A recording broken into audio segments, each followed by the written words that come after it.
Hi words. இன்றைக்கி நம்ம நாட்டு பசுமாட்டு வெண்ணெயிலேருந்து எப்படி நெய் காய்ச்சி எடுக்கலான்னு பார்க்கலாம். இது மாதிரி நல்லா துவைச்சலாக இருக்குங்க. இது மாதிரி டின்னில் தாங்க நான் எப்பயும் சேர்த்து வைப்பேன். ரசகுல்லா டின்னுங்க. இது நல்லா வாய் அகலமாக இருக்கிறதுனால யூஸ் பண்ணுறதுக்கு வசதியாக இருக்கும். நீங்களும் இது மாதிரி இருந்தால் யூஸ் பண்ணி பாருங்கள். வாங்க நம்ம நெய் காய்ச்சறது எப்படின்னு பார்க்கலாம். வாங்க. நம்ம நெய்யே பாருங்கள், நல்ல மணல் மணலாக இருக்கும், சூப்பராக இருக்கும். Hi words. இன்றைக்கி நம்ம வீட்டு நாட்டு பசுமாட்டில் இருந்து வெண்ணெய் எடுத்துருக்குங்க. இதை நம்ம எப்படி நெய் காய்ச்சலாங்கிறத பார்க்கலாம். இது மாதிரி கொஞ்சம் கனமான வடசட்டி எடுத்துக்கணுங்க. அவ்வளோ சீக்கிரம் அடி பிடிக்காது. எப்பயுமே நான் இது மாதிரி கொஞ்சம் கனமான வடசட்டியில் தான், இது மாதிரி வடசட்டியில் தான் செய்வேன். இதை நல்லா சூடு பண்ணிக்கணுங்க. சூடு பண்ணிவிட்டு இது மாதிரி போட்டுக்கோங்க. சிம்மில் வச்சுக்கோங்க.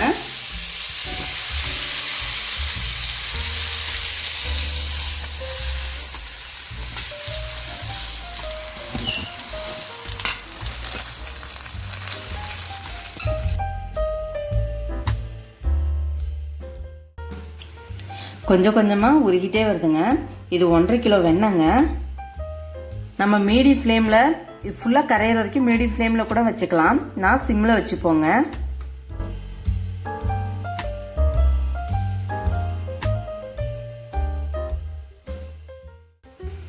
இது உருக கொஞ்சம் லேட் ஆகுங்க. இது மாதிரி சூடு ஏறினதை எடுத்து மேலே போட்டிங்கன்னா நல்லா உருகிடுங்க.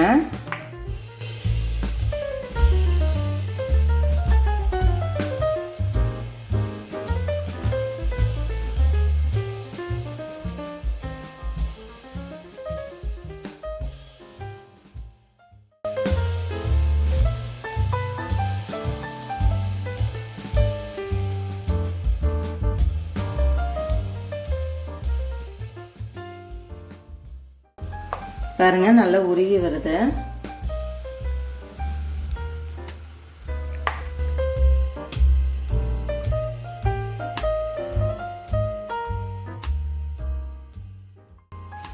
இதை முடிஞ்சா கொஞ்சம் இப்படி திருப்பி விட்டுருங்க.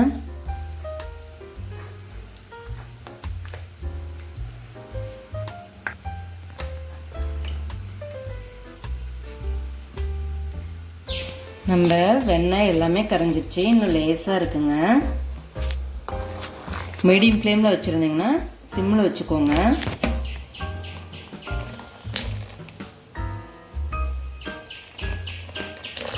இந்த நுரெல்லாம் கொஞ்சம் அடங்கட்டும்.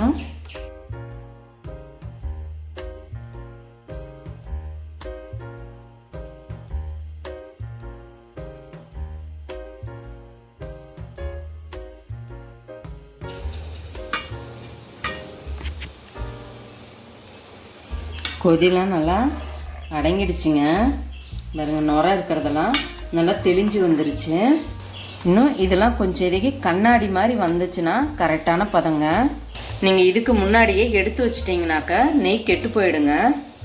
கண்ணாடி மாதிரி நல்லா தெளிஞ்சு வரணும்.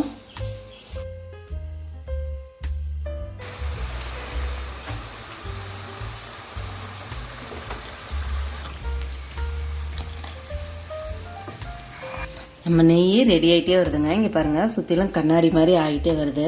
இது ஃபுல்லாக கண்ணாடி மாதிரி ஆகும்.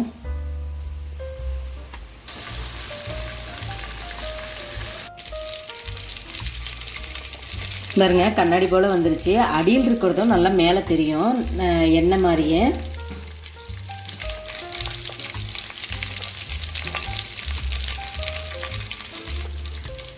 பாருங்க, நல்லா தெரியுது.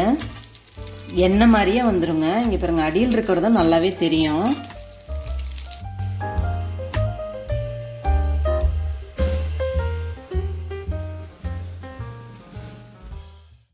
இப்போ நமக்கு கண்ணாடி மாதிரி வந்துருச்சு பாருங்க.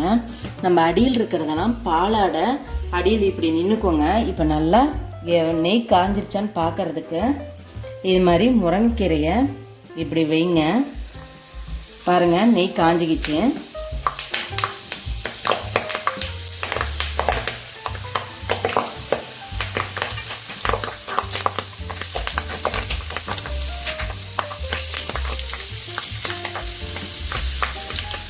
இது நமக்கு கரெக்டான பதங்க.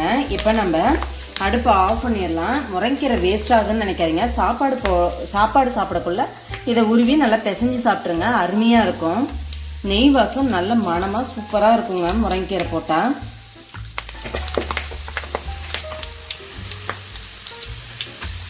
நம்ம நெய் ரெடி ஆயிடுச்சு.